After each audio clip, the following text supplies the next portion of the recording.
I'm just me, an 18-year-old girl who occasionally speaks to a camera. Here's the thing, a lot of those people who are bullies to others do so because they need that satisfaction in order to build themselves into a more confident person. If your means of being confident requires putting someone else down in the process, then that is not a fulfilling kind of confidence, my friend. Pretty much just know that the things you say or the things you post on social media, they can come right back to the person that you're talking about. When bad things happen, we can only question why, like why me? So many people are fighting their own invisible battles that we can't see. We can't just look at someone and tell exactly what's going on with them. Exactly what's going on with them. They could have it all together or they could totally not. This is very weird. I'm currently sitting in the parking lot of my high school.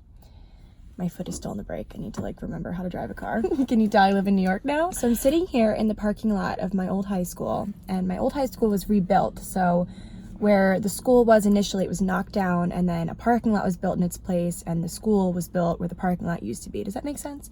So actually speaking, I am sitting in the very place where the school used to be, where I was brutally bullied for 4 years of my life. And I'm not gonna lie, when I first, came home, whenever I come home now, I don't really, think about it right away. But then once I start driving around, I literally was just driving to Chipotle, and I just was overcome with these feelings, just these memories, these horrible memories, and just, the feelings that I used to experience. And I just was like, I need to pull over.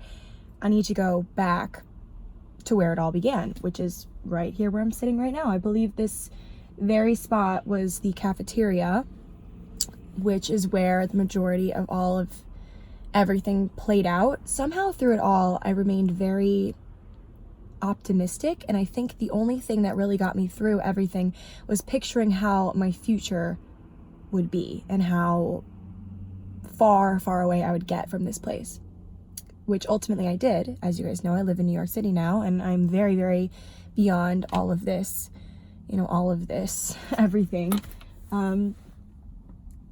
It's just wild, And, the only reason why I even sit here and film videos like this, open up my camera in my car and just start filming, the only reason why I even, document things like this is because, sitting here looking around, I realized that other people, young girls, are experiencing the same thing, the same feelings, the same misery that I experienced, and they think that they are utterly alone because they look around, they look on YouTube, and they see all these people perfectly happy, perfectly edited, perfectly face-tuned. Thank God face-tuned, and Instagram wasn't a big thing when I was in high school because I don't know if I could have survived.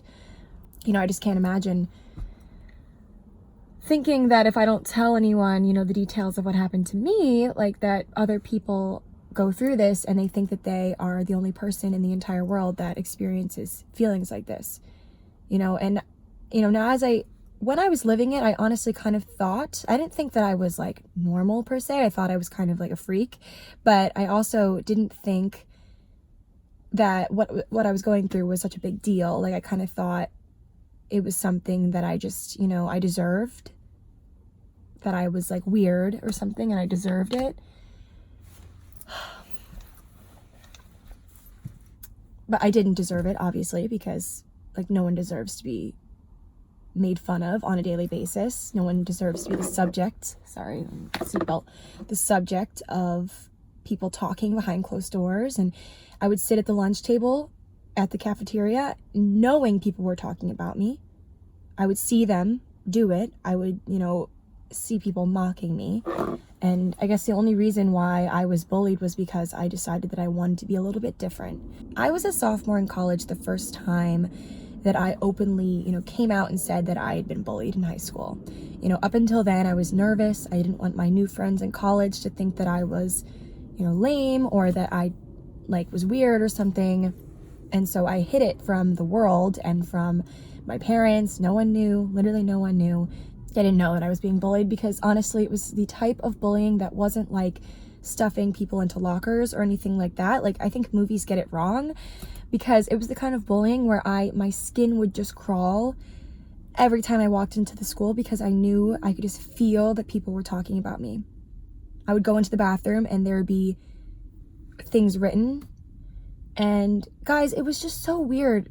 It's still weird to me because I can't pinpoint a specific reason why I was bullied. I was never mean. I never like stole anyone's boyfriend. I never, if anything, I helped everyone. I literally helped everyone. I was in charge of this one program in school called STAR, Students Taking Actions Responsibly. And it basically was, you know, after we'd had some suicides in our town, some really rough times in our town, people, you know, either successfully or unsuccessfully committing suicide. And we made like videos every week and it was super fun. It's actually when I realized that I really loved making videos was during this. And we made videos every single week for homeroom and they would play it in homeroom. And it'd be like a different theme every week. I put my heart and soul into these videos, really wanting to help people feel less alone because I just could not fathom losing any more of my classmates because it quite literally shakes an entire town when someone decides to leave. And that's besides the point of why I was bullied, but like I did everything I could to help people and all I got in return was people literally mocking and making fun of me. And I don't know why, and I really, like, one of these days when I gain the courage, want to like talk to a fellow classmate and be like, why? Why'd you do it? And they honestly took sport in it. Like, I think they like honestly kept a tally of how many times a day they made me upset or how many like really clever things they came up with. And it spread to Twitter. It was on Twitter. It was on online, offline, every possible medium you could think of. Notes in my car windshield telling me that, oh God. I never tried to, you know, like be homecoming queen or anything, okay? Guys, like I knew very well that wasn't my territory, but I just wanted to be normal. I wanted to fit in. I wanted to have that exciting high school experience that I'd seen on TV and that my mom thought that I would have, and my parents, you know, everyone just thought that I was like, I never like got asked to a homecoming or like, except for one out of pity, like sheer pity, my friend's boyfriend got some, it was just, it wasn't real. It wasn't real. It was like, you know, I had a couple of friends that were really looking out for me and they still are my best friends to this day. And they were the only people that cared. YouTube was my only escape at that point. And, you know, as it was my escape, it was also what people bullied me more for once they found out about it. They would like screenshot my makeup tutorials and put it on Twitter and say like, it just, I don't even remember specifics, but it was the type of thing where they did it to get likes. Like they preyed off of me and what I was doing essentially to save myself from everything. They ridiculed and critiqued my YouTube channel to no end. And it was to the point where, like at that point, I didn't have a lot of followers. I didn't have a lot of views. I didn't have anyone to back me up. I just had me and my parents and my little sister. They would always, you know, I don't want to like, you know, bash them in this video, but they would choose the popular crowd over me. You know, they would like lie to me about where they were going sometimes because they knew that I couldn't come with them where they were going because I don't know why. I just still to this day don't know what kept me going really. Like why I didn't just beg my mom to, you know, transfer me to another school, you know, or like tell anyone. I didn't tell anyone at home. I didn't tell any counselors. I was working with the counselors to create these videos for other people. And they didn't see a single sign of me struggling at all. You know, from the outside, I was very much like, I looked like I was doing great. My grades were great. I was, you know, on the track to college. I was the editor-in-chief of the newspaper. I know, really nerdy of me. Great. Probably didn't help. But I loved it. And I was doing everything right. I think ultimately the thing that kept me going was the concept of what laid ahead. What was ahead? Like I had this, you know, hope for myself that college would be different, and it was. And I think, you know, the first year of college, I was so deathly afraid, like kind of looking over my shoulder every chance I got. you know, for bullies, for people that were going to come after me. And, you know, they did in small doses, you know, anonymously on Gik Yak. That was like an app that was really popular freshman year, you know, but it was all, you know, to the point where it was kind of like, okay, this is the best you can do because I've been brutally bullied in high school and this is the best you can do. Like, it was never to the extent of high school again. And so I think that's what kept me confident, you know, that college was different and I was looked at differently and boys wanted to kiss me and, you know, it was different. And I made college my bitch, okay? For lack of a better way to put it. Like, college was endlessly better than high school in so many respects. And I don't know, I just had this like weird dream constantly that some person, like maybe even in that popular crowd, you know, one of the guys, I don't know, one of the girls that was fed up would just stand up for me one of these days and tell their friends, like, let's move on to someone else, or like, we're done with her, let's stop this. And I just kind of held out for that hope that that person was going to step forward and that you know, movement would take place and that something would change. And it never came. Spoiler alert, never came. You know, there were a few of them that I kind of saw, I had hope for, that I kind of thought that they would be different or they would change. And, you know, I kind of never thought that those certain people would ever do something like this because I was nothing but kind to them. I sat next to one of the girls in history and I thought that we kind of got along. And then, you know, we'd walk out of the class and like, you know, sometimes people would like walk together, you know, to the next class because a lot of us had the same schedules. And she would just always make a point to like walk towards the door and then be like, oh, I forgot something, or like she wouldn't want to walk with me. And I was like, okay, yeah, maybe next time.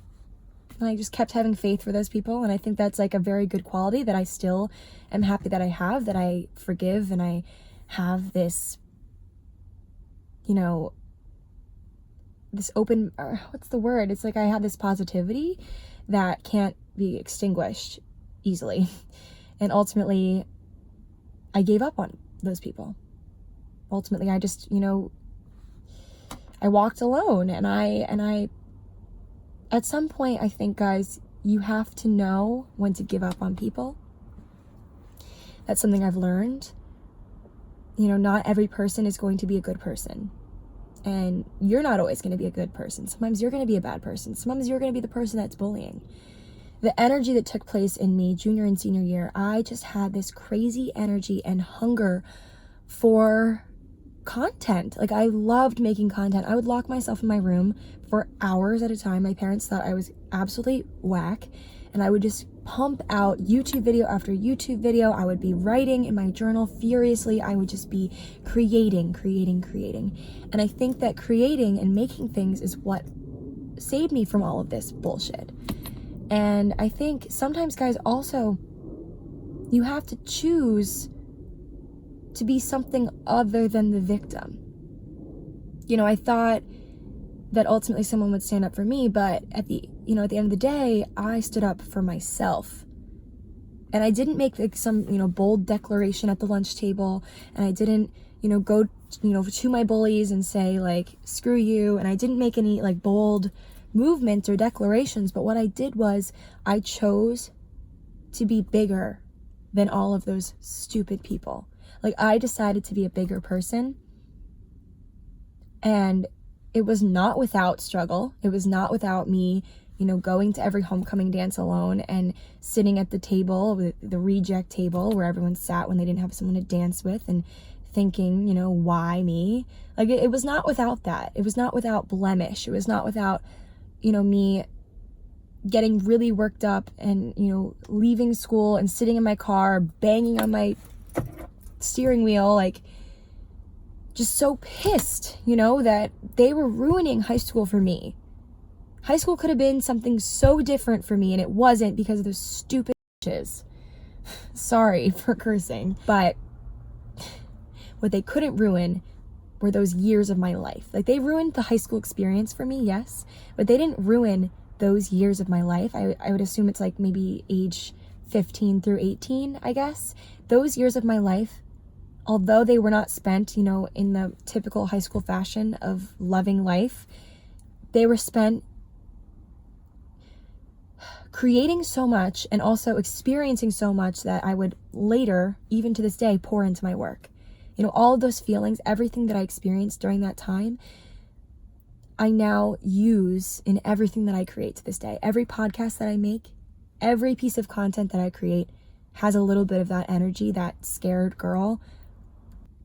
It was, guys, it was to the point where people would like call me, like prank call me and pretend to be, you know, subscribers. People would pretend to be my followers. You got to stand up for yourself.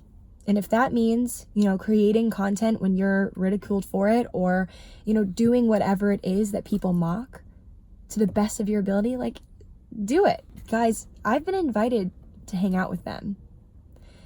And I just look at the text, I like hold it in my phone and I just laugh. Because I'm like, oh, how cute. You guys haven't left high school, but I am miles away. Living my best life in New York, had the best 4 years of college, which also were not without struggle and without, you know, getting kicked down and learning, because that's life, guys. You're gonna experience that, but check yourself. Look at yourself. Give yourself a long, hard look in the mirror and think about how you're treating other people. You know, think about how what you do and what you say and the little things that you don't think mean something to someone. You know, think about what you do and what you say and think about how they affect people, because they affect people more than you will ever know. Take it from me. I was bullied. It's just so weird being back here. I'm like looking around, just thinking, you know, obviously now it's the holidays, so no one's in school, but, you know, come Monday morning, this parking lot's gonna be full of cars, of girls, of boys, of people. The biggest piece of advice I could tell those people that sit in their cars and dread going into the building, you know, that sit here and, you know, consider all the different things that they could be doing with their time, but instead they're sitting in a school being ridiculed every single day for just being themselves. You know, I guess the one thing I could say to those people is the obvious: it gets better, because it does. Look at me. I am in New York City living my absolute dream.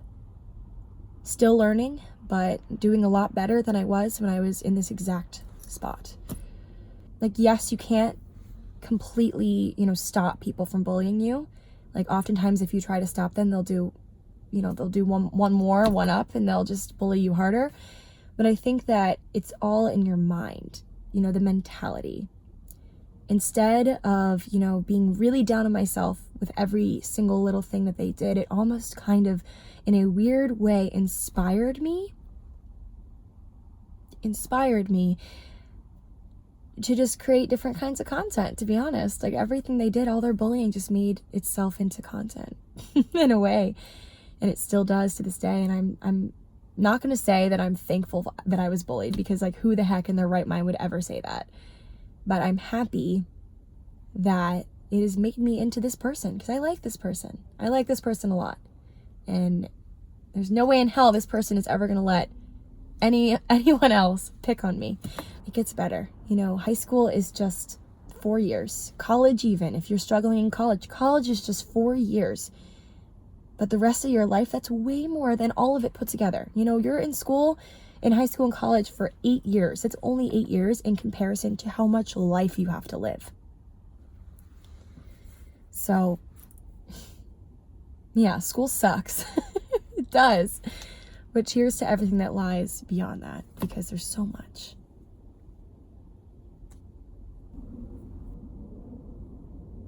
I don't know why I'm filming this video, but it just felt necessary. Felt like I needed to. Because sometimes, guys, the most important things to say are the ones that are the hardest to say. You know, the words that are the hardest to put into sentences and to put into videos are the ones that are most important to say. And so if you're holding back right now, if you're holding back for whatever reason because you're nervous about being ridiculed, I hope and I pray that you have the strength to do whatever that is, regardless, because it's important. and your feelings and what you have to say and put out into this world is very valid and very important and very much needed. So yeah, that's it for this video, guys. It's weird being back, but look at me now. Look at me now. That's all I got to say. All right, bye. Do the things that you deep down think are good and just, and do them. Don't worry about what people are gonna say. People are gonna think you're weird sometimes, but then again, some people could think you're really cool for some of the things that you think aren't very cool. So I learned just to be open and just to accept the fact that some people aren't gonna be your biggest fan, and you just have to deal with it. I hope you guys have a very safe holiday and a happy new year, and I'll talk to you guys later. Bye.